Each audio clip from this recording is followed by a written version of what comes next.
नमस्कार दर्शक बंधु ओडिया हालचाल को स्वागत करुच्ची मु मेघना। दर्शक बंधु ओडिशा सरकार बहुत बड़ घोषणा करछंती एणिटुई घरे पहुंचीबो चाउल आउ जीवाकू पड़िबनी पंचायत। दर्शक बंधु नुआ सरकार को बड़ घोषणा ओडिशा रे मोहन सरकार आरंभ हेबा दिन ठारू बड़ बड़ पदक्षेप निया जाउची। ओडिशा रे प्रथम थर बीजेपी सरकार आसिबा परे एक्टिव मूड रे अछंती मुख्यमंत्री मोहन चरण माझी। तेबे दर्शक बंधु यही क्रम विधानसभा अधिवेशन में गुरुत्वपूर्ण घोषणा करिसेंती राज्य सरकार। गोटे पर गोटे बड़ पदक्षेप नहीं उदाहरण सृष्टि करिसेंती राज्य सरकार। तेबे राशन कार्ड को नहीं विधानसभा रे बड़ घोषणा करिसेंती खाद्य जोगाण मंत्री कृष्णचंद्र महापात्र।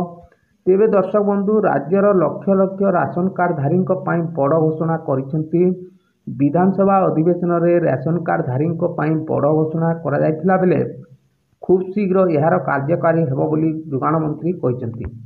तेबे दर्शक बंधु एणिकी घरे बसी चाउल पाइपारे राशन कार्ड हिताधिकारी जो माने पंचायत ऑफिस आसी पारु नाहंती सेमानक घरे चाउल पहुंचाइबा पई व्यवस्था करिसेंती सरकार।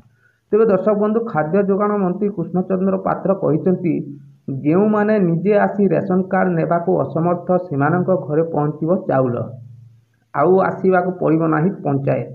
केवल सेतिक नुहे जो मानकर बयसाधिक कारण जो टिपचिन्ह काम करूना से स्वतंत्र आप आणवे सरकार। तेबे दर्शक बंधु ये थिला रेशन कार्ड धारी बहुत बड़ खुशी खबर आउ जीवाक पड़िबनी पंचायत घरे बसी आराम से पाइपारे चाउल। दर्शक बंधु ये थिला आज गोटे मुख्य खबर बा खुशी खबर। धन्यवाद।